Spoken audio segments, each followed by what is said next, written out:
একটা কথা বলে যাই, আমার নবী জীবনে কোনোদিন ঘুমায় নাই। সুবহানাল্লাহ বলো।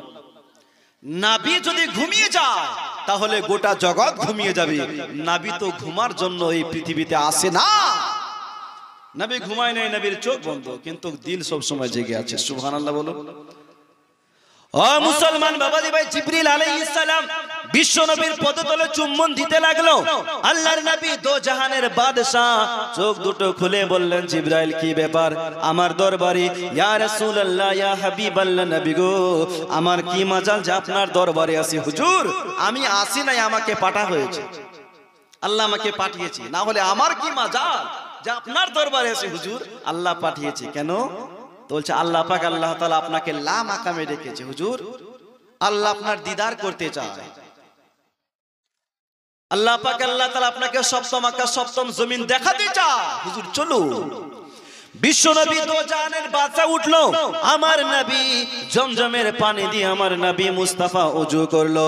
মুসলমান বাবাজি ভাই, আল্লাহর নবী দো জাহানের বাদশা নবী মুহাম্মদুর রাসূলুল্লাহ সাল্লাল্লাহু তাআলা আলাইহি ওয়াসাল্লাম। মুসলমান আমার নবী বোরাকের উপরে চাপতে যাবেন বাবা, হঠাৎ আমার নবীর চোখ থেকে গড়গড় করে জল পড়ছে। জিবরিল আলাইহিস সালাম বললেন, হুজুর আপনার চোখে জল কেন?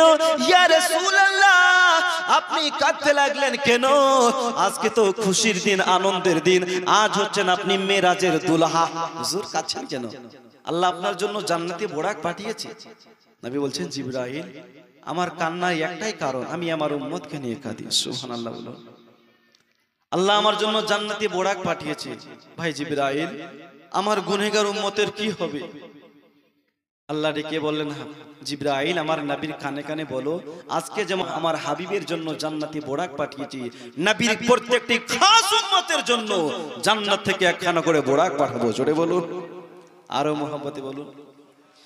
বিশ্ব নবী দো জাহানের বাদশা তারপর বোরাকের উপরে চাপলো। মুসলমান বাবাজি ভাই, বোরাক নিয়ে হযরতে জিবরাইল, মিকাইল এবং ৭০,০০০ ফেরেশতা, তাই কবি ছন্দের মাধ্যমে বলছেন, একটু মুহাব্বতে বলুন সুবহানাল্লাহ। কি চলেছেন নবী আজ মিরাজ পথে, সাথে আছে জিবরিল বোরাক পিঠে। জোরে বলুন। চলেছেন নবী আজ মিরাজ পথে, সাথে আছে জিবরিল বোরাক পিঠে। ফেরেশতা দলে দলে আছে পাহারায়, ফেরেশতা দলে দলে আছে পাহারায়, আসছে নবী দয়াময়, সকলে মিলে তাই সালাম জানায়। সাথে জিবরাইল, মিকাইল এবং ৭০,০০০ ফেরেশতা, সমস্ত ফেরেশতারা লাইন হয়ে দাঁড়িয়ে আছে। জোরে বলো সুবহানাল্লাহ।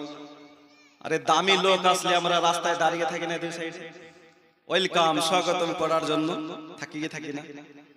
নবী আসছে তো আল্লাহ পাক আল্লাহ তাআলা ফেরেশতাদেরকে দাঁড়িয়ে দিয়েছে। সুবহানাল্লাহ বলো। সবাই দাঁড়িয়ে আছে। ইমামে গাজালি বলছেন যে একজন ফেরেশতা বসেছিল। কয়জন ফেরেশতা? সবাই দাঁড়িয়ে, একজন বসে। তো আমার আল্লাহ পাক আল্লাহ তাআলা ওই ফেরেশতাকে কুহে কাফ, একটা আযাবের জায়গা, ওই জায়গায় নিক্ষেপ করে দিলেন। যা, নবী আমার সঙ্গে সাক্ষাৎ করতে আসে, সবাই দাঁড়িয়ে আর তুমি বসে, যা কুহে কাফ আযাবের জায়গায় ঢেলে দিলেন।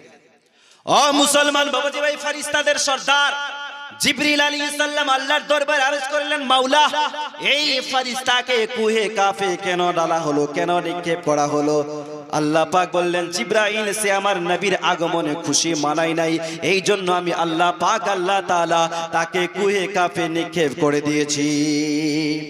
ফেরেশতাদের সর্দার জিবরিল আলাইহিস সালাম বললেন, আল্লাহ এই ফেরেশতার কি কোনো বাঁচার উপায় নাই? বাঁচার কি কোনো পদ্ধতি নাই? বাঁচার কি কোনো সিস্টেম নাই? রব্বুল আলামিন বললেন, আছে। যতক্ষণ পর্যন্ত নবীর আগমনে খুশি না মানিয়েছে আমি আল্লাহ পাক তাকে মাফ করব না। আবার ওই ফেরেশতা নবীর উপরে দরুদ পড়লো, নবীকে সালাম দিল, তারপর আমার আল্লাহ তাকে মাফ করলো। বাবাজি ভাই, একজন ফেরেশতাকে যদি আমার আল্লাহ না ছাড়ে তাহলে মুসলমান বলুন বান্দাকে ছাড়বে? এ বান্দাকে ছাড়বে? ছাড়বে না।